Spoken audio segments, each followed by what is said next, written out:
नमस्कार दोस्तों, स्वागत है आप सभी का। इंडियन नेवी में रिक्रूटमेंट निकल चुकी है। जी हाँ, ट्रेड्समैन स्किल्ड की बात करेंगे। इंडियन नेवी में ट्रेड्समैन स्किल्ड की भर्ती निकली हुई है। स्किल्ड मतलब जो जानकार होते हैं, जो नॉलेजेबल होते हैं, जिनके पास ज्ञान होती है किसी एक खास डिपार्टमेंट में और किसी एक ट्रेड में, उन लोगों को यहाँ पर बहुत अच्छा बेहतरीन मौका मिल रहा। आप इंडियन नेवी में जा करके एज ए ट्रेड्समैन स्किल्ड के पोस्ट पर, जो कि ग्रुप सी का नॉन गजेटेड पोस्ट होता है, यहाँ पर आप अपनी सेवाएं दे सकते हैं और ये लाइफ टाइम अपॉर्चुनिटी आपको मिलेगी और अच्छी खासी रेप्यूटेशन होती है।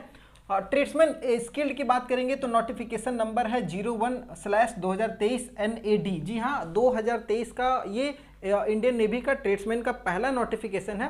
तो ये आपको नोटिफिकेशन नंबर ध्यान देना है। और अभी इसका शॉर्ट नोटिफिकेशन आया। शॉर्ट का मतलब अब कोई भी भर्ती निकलती है तो उससे पहले एक बेसिक जो रिक्वायरमेंट मांगी जाती है, जो भी ज़रूरतें होती है वो मांगी जाती है, तो उसके लिए एक नोटिफिकेशन निकाला गया। इस पूरे वीडियो में हम लोग बात करेंगे क्या क्या मांगा गया है, एलिजिबिलिटी, कौन कौन लोग आवेदन कर सकते हैं, और दूसरा सिलेक्शन प्रोसेस क्या क्या बदलाव हुआ है इस बार, और पुराने कट ऑफ को भी देखेंगे। सिलेक्शन प्रोसेस बहुत सिंपल कर दिया गया है, ध्यान से समझिएगा। ग्रुप सी का नॉन गजेटेड पोस्ट है जिसमें मेल और फीमेल कोई भी कैंडिडेट, अगर आपकी एज 18 साल से 25 साल तक है, जनरली अभी अग्निवीर के तहत भर्तियां जो भी होती है 18 से 21 साल तक होती है, लेकिन यहाँ पर मैक्सिमम जो एज दिया गया है वो जनरल कैंडिडेट को ध्यान में रख करके 18 से 25 दिया गया है। और अगर आप SC ST कैंडिडेट है तो 5 साल की छूट मिलेगी, OBC को 3 साल, मतलब SC ST वाले 30 साल तक और OBC 28 साल तक आवेदन कर सकते हैं। अब ये जो एज का कैलकुलेशन होगा ना, फॉर्म का लास्ट डेट, जैसे अभी शॉर्ट नोटिफिकेशन जारी हुआ तो हो सकता है कि ये फॉर्म आपको फरवरी में मान लीजिए 1 तारीख से देखने को मिल जाएगा। तो 1 तारीख से अगर फरवरी में आपको फॉर्म देखने को मिल रहा है ऑनलाइन के माध्यम से, तो 28 दिन का समय होता है इस फॉर्म को भरने के लिए। तो मतलब 28 फरवरी ये फॉर्म का लास्ट डेट हो जाएगा। ठीक है, तो 28 फरवरी तक आपका ये एज कंप्लीट हो जाना चाहिए, मतलब 18 साल कंप्लीट हो जाना चाहिए अगर नहीं हुआ है तो, और 25 साल से ज़्यादा भी नहीं होना चाहिए 28 फरवरी तक। ये तो मैं आपको एक उदाहरण बता, हो सकता है कि ये 10 फरवरी तक फॉर्म आ जाए या 15 फरवरी तक आए, तो उस हिसाब से आपको मान करके चलना है कि फरवरी मार्च में आपका एज कंप्लीट हो जाना चाहिए। ये एज का जो क्राइटेरिया है वो समझ में आ गया होगा। आगे बात करेंगे किस किस ट्रेड में क्या एजुकेशन चाहिए और कितना सीट है, कैसे आपको आवेदन करना, ये बहुत महत्वपूर्ण है। लोग गलतियां करते हैं और अच्छा खासा नंबर ला करके भी, बहुत ऐसे लड़के थे जो नंबर ला करके भी जिनका नहीं हुआ, समझिएगा। देखिए, एक है मैकेनिस्ट का पोस्ट यहाँ पर निकाला गया, टोटल 8 सीट की भर्ती है। अब होता क्या है ना कि जैसे मैकेनिस्ट ट्रेड, अगर देखिए जनरली एजुकेशन की मैं आपको बता देता हूँ, 10th के साथ साथ अगर आपका ITI वगैरह है, ठीक है, इंडस्ट्रियल ट्रेनिंग आपने किया हुआ है, तो आप यहाँ पर आवेदन कर सकते हैं। मैकेनिस्ट का पोस्ट है, 8 सीट है टोटल। और अगर आपने मैकेनिस्ट के पोस्ट पर आवेदन किया है, करने वाले हैं, तो आप ITI मैकेनिस्ट से या फिर टर्नर से आपका कंप्लीट होना चाहिए, तभी आप आवेदन कर सकते हैं। उसके बाद जैसे मैं बात करूँगा पेंटर के लिए, तो पेंटर वाले नॉर्मली जो जनरल पेंटिंग वगैरह ITI से करते हैं उनके लिए 2 सीट है, यहाँ पर आवेदन करेंगे। क्रेन ड्राइवर वाले ध्यान दीजिएगा, आपके पास क्रेन ऑपरेटर का सर्टिफिकेट होना चाहिए, ITI वगैरह कंप्लीट हो, और उसके साथ साथ हेवी ड्राइविंग व्हीकल का लाइसेंस भी आपके पास में होना चाहिए। एक्सपीरियंस की जरूरत नहीं है, अगर ये लाइसेंस है तो आप एलिजिबल हैं और आपको थोड़ा सा यहाँ पर क्या बोलते हैं उसको, बेनिफिट मिल जाएगा। उसके बाद बात करेंगे आर्मेंट फिटर की, 55 टोटल सीट है, इसमें फिटर वाले आवेदन करेंगे। अब देखिए यहाँ पर आपको सीट ज़्यादा देखने को मिल रहा है और नॉर्मली फिटर पे है, तो फिटर वाले थोड़ा सा समझिएगा, जहाँ जहाँ भी फिटर की भर्ती है वहाँ आप उस ट्रेड को जरूर सेलेक्ट कीजिएगा फॉर्म भरते समय। और क्या होता है ना कि हम लोग क्या करते हैं, आर्मेंट मेरे में जाना है तो बस आर्मेंट को भर करके छोड़ देते हैं। अरे भाई, नीचे जनरल मैकेनिक फिटर में भी फिटर ट्रेड से ही मांगा गया, तो आप उसको भी आवेदन में डालिए। तो ये सब सारी चीज़ें आपको देखना है, ठीक है। तो जनरल मैकेनिक फिटर में बात करेंगे तो 54 सीट है, यहाँ पर भी ITI फिटर वाले आप आवेदन कर सकते हैं। फिर फिटर इलेक्ट्रॉनिक्स की है। अब यहाँ पर फिटर इलेक्ट्रॉनिक्स दिया हुआ तो इसको फिटर मत समझ लीजिएगा, 32 सीट है, यहाँ पर इलेक्ट्रॉनिक्स वाले आप आवेदन करेंगे। और अगर उनके पास रेडियो और TV का मैकेनिक का कोई नॉलेज है तो वो यहाँ पर बहुत सुंदर है, उनके लिए बहुत ज़्यादा चांस बनेगा।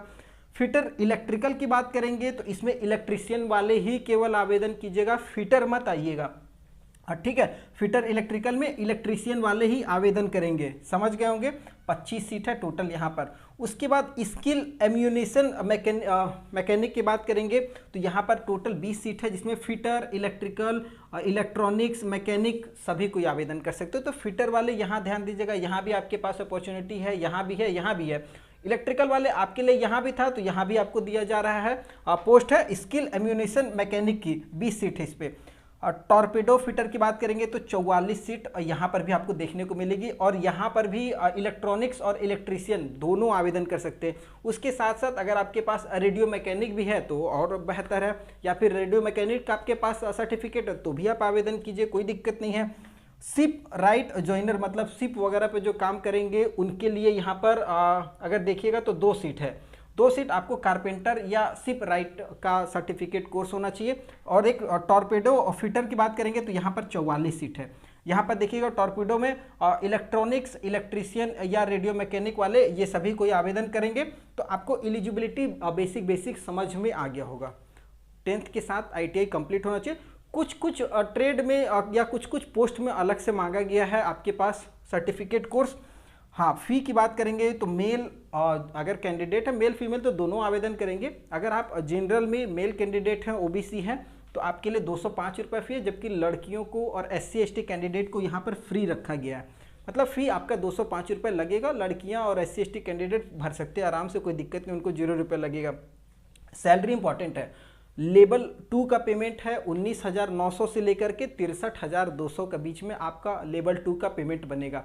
उसके लिए इम्पॉर्टेंट है सिलेक्शन का प्रोसेस जानना, कैसे सिलेक्शन होगा। और मात्र एक स्टेज है सिलेक्शन प्रोसेस का, वो भी रिटन एग्जाम है। जी हाँ, रिटन एग्जाम है। ऑब्जेक्टिव टाइप से, MCQ टाइप से क्वेश्चन आपका आएगा, कंप्यूटर पे देना होगा, हो सकता है, ठीक है।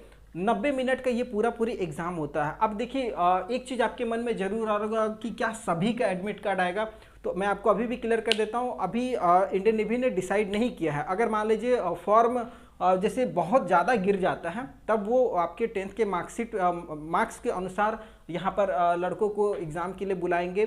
और अगर फॉर्म कम गिरता है तो हो सकता है सभी का कॉल लेटर आएगा, सभी को एग्ज़ाम देने जाना होगा। या आप एडमिट कार्ड ऑफिशियल वेबसाइट से निकाल सकते हैं, और वेबसाइट का लिंक मैंने नीचे डिस्क्रिप्शन बॉक्स में दिया हुआ है, आप वहाँ से भी इस फॉर्म को आवेदन कीजिएगा। 90 मिनट का एग्ज़ाम होगा। और पिछले साल भी अगर देखिएगा ना तो लगभग इतने मिनट का एग्ज़ाम हुआ था, और इतना ही नंबर का, लगभग 100 नंबर का एग्ज़ाम होता है। ये बहुत इंपॉर्टेंट है सिलेबस। जनरल इंटेलिजेंस और रीजनिंग से आपका 10 नंबर का सवाल रहेगा। हो सकता है 10 सवाल ही मिले, 10 सवाल 10 नंबर का। इसमें अगर बात करेंगे तो नंबर सीरीज से, एनालॉजी से, ड्राइंग से, मतलब रीजनिंग से बहुत सारा सवाल, टेबल वाला। इसको थोड़ा सा दिमाग में लेकर के चलिएगा। और ये स्कोरिंग मार्क्स है, रीजनिंग वगैरह। हाँ, न्यूमेरिकल एप्टीट्यूड मैथ इसका बहुत सिंपल होता है, एकदम 10th लेवल का मैथ है। और बेसिक आपको देगा नंबर सिस्टम, टाइम वर्क, और ठीक है, एवरेज से हो गया, मेंसुरेशन से हो गया, इस टाइप से आपको सवाल यहाँ पर देखने को मिलेगा। इससे भी 10 नंबर का सवाल रहेगा। बेनिफिट क्या है ना कि जो सब्जेक्ट आपका कमज़ोर है आप उसको थोड़ा सा मतलब पीछे लेकर के चलिए, और जो स्ट्रांग है ना उसको और स्ट्रांग कीजिए कि कहीं उसमें छूट ना जाए। जनरल इंग्लिश, ये देखिए केवल आपको इंग्लिश में ही सवाल देखने को मिलेगा। ये पूरा जो सेट है ना आपको हिंदी इंग्लिश दोनों लैंग्वेज में आएगा, लेकिन जो जनरल इंग्लिश है वो आपको इंग्लिश में ही बनाना है। तो ये 10 नंबर का वोकैबुलरी, कंप्रीहेंशन, सिनोनिमस, एंटोनिमस, इस टाइप से आपका सवाल यहाँ पर देखने को मिलेगा। जनरल अवेयरनेस बहुत इंपॉर्टेंट है, और इससे 20 नंबर का सवाल है। तो आपको फोकस उस पर करना है जहाँ पर आप मार्क्स आपको ज़्यादा दिया जा रहा है। जनरल अवेयरनेस में स्पोर्ट्स, जैसे अभी क्या क्या है स्पोर्ट्स से रिलेटेड, फिजिक्स, केमिस्ट्री का कुछ फार्मूला 10th वगैरह में जो जनरली हम लोग पढ़े हुए हैं उन सब चीज़ों को रिवाइंड कर लीजिए। करंट अफेयर्स थोड़ा सा देख करके रखिए। 20 नंबर का सवाल आपसे यहाँ पर बनेगा। और सबसे इंपॉर्टेंट है जहाँ पर आपको जी जान लगा देना है वो आपका ट्रेड। जी हाँ, मान लीजिए आपने अप्लाई किया है आर्मेंट फिटर के लिए, तो ये फिटर जो ट्रेड है ना, इससे आपका टोटल 50 सवाल रहेगा। और ये इंपॉर्टेंट है क्योंकि आप इससे पढ़ करके आए हैं और आप यहाँ पर आराम से बना सकते हैं। टोटल आपका 50 नंबर का यहाँ पर आपके ट्रेड से पूछा जाएगा। तो आपको फोकस किस पे करना है, ये आपका ट्रेड वाला पे फोकस कीजिए। और जनरल अवेयरनेस आपको 2 बहुत अच्छा अपॉर्चुनिटी मिल रहा है। टोटल 70 नंबर तो यहीं पर ही हो जा रहा है। अब कट ऑफ के लिए कितना चाहिए वो मैं आगे बता देता हूँ, ठीक है। तो 100 नंबर का एग्जाम हो रहा, और वैसे भी कोई नो नेगेटिव मार्किंग है, नेगेटिव मार्किंग वगैरह इसमें नहीं रहता है। तो आप जितना अच्छा अटैम्प्ट कर सकते हैं उतना बनाइए और पूरा बनाइएगा, छोड़िएगा नहीं। क्योंकि कई बार होता है लड़के छोड़ देते, छोड़ने का नहीं, पूरा बनाइएगा। उसके बाद अगर मान लीजिए आपका कट ऑफ क्लियर हो जाता है, फाइनल आपने रिटन एग्जाम कंप्लीट कर लिया, तो उसके बाद एक छोटा सा डॉक्यूमेंट वेरिफिकेशन होता है, उसके बाद आपका मेडिकल होगा और आपकी ज्वाइनिंग हो जाएगी। ये आप समझ लीजिएगा। हाँ, कट ऑफ इंपॉर्टेंट है, कितना नंबर लाना होगा। देखिए अगर आप जनरल कैंडिडेट में आते हैं ना, तो जनरली 73 तक मान करके चलिए, 73 75 पिछले बार गया हुआ है कट ऑफ जनरल कैंडिडेट में, लगभग इतना गया हुआ था। उसके बाद अगर मैं ओबीसी की बात करूंगा तो 69 से लेकर के 72 तक गया हुआ है, 71 72 तक गया हुआ था। हाँ, अगर यही एससी कैंडिडेट की बात करेंगे तो लगभग 64 से लेकर के आप बोल सकते हैं 66 67 तक गया हुआ था। और यही एसटी कैंडिडेट की बात करेंगे तो 59 से लेकर के 61 62 तक गया हुआ था। ये पिछले बार का कट ऑफ है। मतलब 100 में अगर आपने 75 को क्रॉस कर दिया तो एक बेहतरीन मौका बनता। डिपेंड ये भी करता है कि इस बार सीट कितनी है, तो आप कम से कम 80 का टारगेट बना करके चलो इस बार, इसलिए कि लड़के बहुत ब्रिलियंट आने वाले हैं। तो 80 का कम से कम टारगेट रखो, 80 85 इसके लगभग में चलो। और उसके लिए आपको अपने ट्रेड पे बहुत फोकस करना पड़ेगा। ट्रेड को फोकस जो कर देगा वो बाजी मार जाएगा। क्योंकि यहाँ पर आप कम से कम कुछ भी नहीं तो आराम से बहुत सारा ऐसा सब्जेक्ट है जिस पर आप नंबर उठा सकते, स्कोरिंग सब्जेक्ट है। और अगर आपने लगभग 80-85 टच कर लिया जनरल कैंडिडेट में तो आपका एक बेहतरीन मौका बनेगा और आपकी ज्वाइनिंग निश्चित होगी। और जैसे ये फॉर्म निकलता है, डिटेल नोटिफिकेशन आता है, उसके बाद मैं एक अलग और वीडियो बनाऊंगा। अगर ये वीडियो पसंद आना तो चैनल को सब्सक्राइब करके रख लीजिएगा, क्योंकि और भी जानकारियाँ इसमें निकल करके आएंगी और जो मैं आपके साथ शेयर करूँगा। वीडियो पसंद आया तो चैनल को सब्सक्राइब कर लीजिएगा। फिर नए वीडियो में मिलते हैं, तब तक के लिए जय हिंद।